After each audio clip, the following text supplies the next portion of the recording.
بسم اللہ الرحمن الرحیم۔ بالآخر جرمنی اور پاکستان کے درمیان دوہری شریعت کے معاہدے کا جو پروسیس چل رہا تھا وہ کمپلیٹ ہو گیا اور پاکستان کی وزارت داخلہ نے باقاعدہ نوٹیفیکیشن جاری کر دیا۔ جرمن پارلیمنٹ نے گزشتہ سال 26 مارچ کو قانون پاس کر دیا تھا کہ ان کو دنیا کی کسی ملک کے ساتھ بھی دوہری شریعت رکھنے میں کوئی اعتراض نہیں۔ 26 جون کو ان کا قانون ویلڈ ہو گیا۔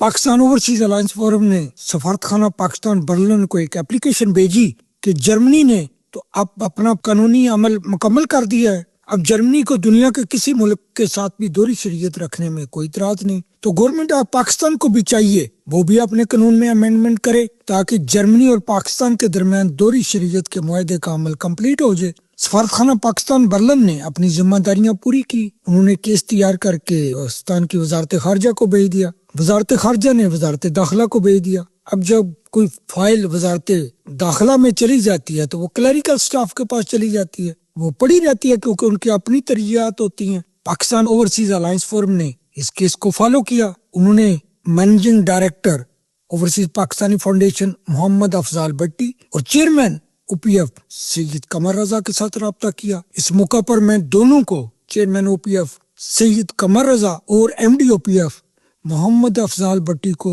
خراج تحسین پیش کروں گا کہ انہوں نے اپنی ذمہ داریوں کو پورا کیا اور انہوں نے اس کیس کو ٹیک اپ کیا، سیریس لیا اور وزیر داخلہ کے سامنے کیس کو ٹیک اپ کیا، کیس کو اٹھایا۔ تو جب دونوں شخصیات نے، چیئرمین او پی ایف اور M D O P F نے اس کیس کو فالو کیا تو پھر کیس کے پروسیس میں تیزی آ گئی۔ ابھی 2 مہینے سے نوٹیفیکیشن رکا تھا۔ نوٹیفیکیشن کیا رکا ہوا تھا؟ نوٹیفیکیشن پرنٹنگ پریس میں بھیج دیا گیا تھا اور واپس نہیں آ رہا تھا 2 مہینے سے۔ 2 دن پہلے 25 دسمبر کو ہماری ایک آن لائن میٹنگ ہوئی چیئرمین او پی ایف کے ساتھ۔ انہوں نے کہا کہ میں اس منڈے اور ٹیوزڈے کو چیک کروں گا کہ وہ نوٹیفیکیشن کہاں رکا ہوا ہے۔ Chairman O P F Syed Qamar رضا نے اس نوٹیفیکیشن کو تلاش کیا اور وہ نوٹیفیکیشن ہمیں بھیج دیا۔ اب یہ دوہری شریعت کا جو پروسیس ہے وہ مکمل ہو چکا ہے اور اب جو پاکستان میں یہاں سے لوگ ویزا لے کر جا رہے تھے، جن کے پاس پاکستانی پاسپورٹ بھی تھا، ان کو ویزا لے کر جانے کی کوئی ضرورت نہیں۔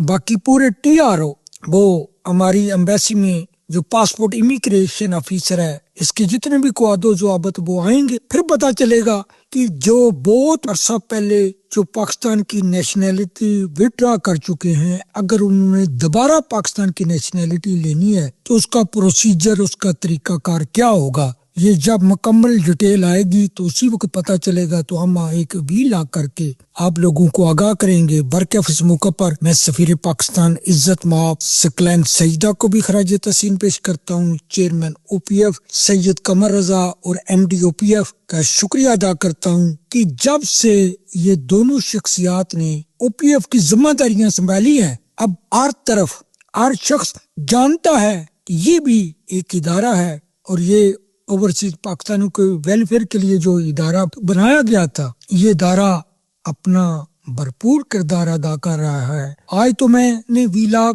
اس موضوع پر کیا جو جرمنی اور پاکستان کے درمیان دوہری شریعت کے معاہدے کا عمل کمپلیٹ ہوا ہے، تو میں نے یہی ویلاگ کیا، اور جو او پی ایف دیگر جو سمندر پاکستانوں کے لیے کی ویلفیئر کے لیے اقدامات کر رہی ہے، اس پر بھی میں ایک ویلاگ کروں گا۔ جب میں نے خبر بریک کی تو کافی نیچے کمنٹس آ رہے تھے کہ نوٹیفیکیشن کہاں ہے، نوٹیفیکیشن کہاں ہے۔ یہ میں نے اس ویڈیو کے ساتھ وہ نوٹیفیکیشن دے دیا ہے، تمام لوگ اس نوٹیفیکیشن کو دیکھ سکتے ہیں۔ یہ میرے پاس نوٹیفیکیشن آ گیا ہے، اس ویک یا اگلے ویک میں سفارت خانہ میں بھی نوٹیفیکیشن آ جائے گا اور جو قواعد و ضوابط ہیں وہ بھی تمام آ جائیں گے، اور الحمدللہ اب جرمنی اور پاکستان کے درمیان دوہری شریعت کا جو عمل ہے وہ مکمل ہو چکا ہے۔ پاکستان اوورسیز الائنس فورم کے قیام کا یہی مقصد ہے کہ سمندر پر پاکستانوں کی ویلفیئر کے لیے کام کیا جائے، اور پاکستان اوورسیز الائنس فورم ہمہ وقت سمندر پر پاکستانوں کی خدمت اور ان کے مسائل کے حل کے لیے کوشاں ہے۔ آخر میں ایک دفعہ پھر میں سید قمر رضا شاہ صاحب اور محمد افضال بٹی صاحب کا شکریہ ادا کرتا ہوں کہ ان کی کوششوں سے یہ معاہدہ پایا تکمیل کو پہنچا، ادروائز یہ فائل ہماری وزارت داخلہ میں پڑی رہنی تھی۔ شکریہ، السلام علیکم، خدا حافظ۔ پھر ایک نئی ویڈیو میں ہم اب سب کو پھر ملیں گے اور نئی جو اوورسیز پاکستانیوں کے بارے میں جو نئی معلومات ہیں وہ اب تک پہنچاتے رہیں گے۔